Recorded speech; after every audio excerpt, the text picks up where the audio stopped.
دوستان عزیز، ما این لحظه از قهرمان برنامه خواهش کردیم که برای ما و شما سرود از هنرمند زنده یا دوستمراد علی بسرایند. مرحمت.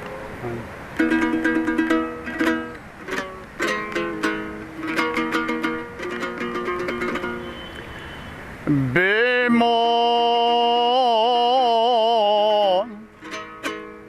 گل برگی روی من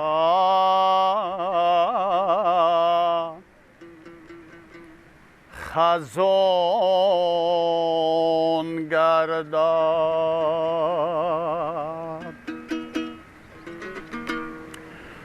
تو عمر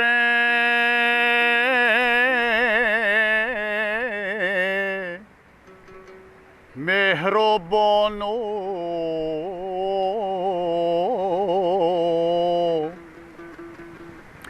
به خزان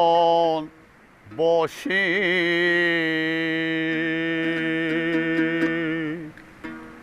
بمان من سوزم و تو در امان باشی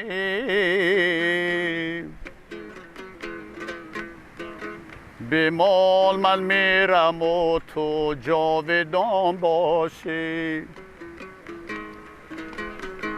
بمان من سوزم و تو در امان باشی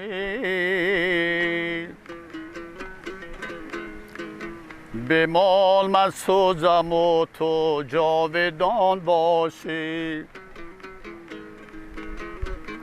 بمان هر لحظه چنگی نامراده ها بر رخسارم خطی آژنگ بگذارد بمان عشقی تو چون زخم نهان دل مرا هر لحظه و هر روز آزارد بمان عشقی تو چون زخم نهان دل مرا هر لحظه و هر روز آزارد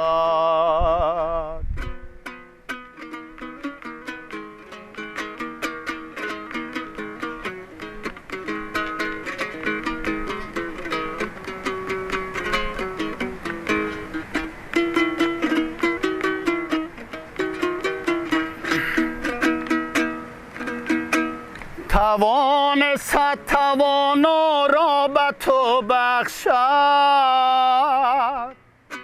بیفت من اگر تو ناتوان باشی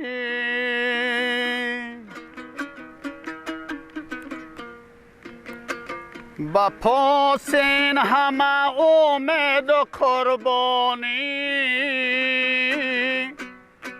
مبادا دشمنم را یار جان باشی مبادا کی عزیزی دیگران باشی بمان من سوزم و تو در امان باشی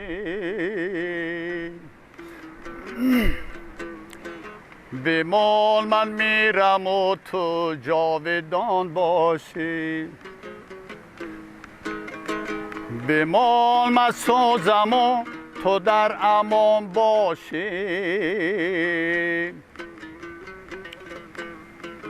بمان من میرم و تو جاودان باشی مبادا دشمنم را یار جان باشی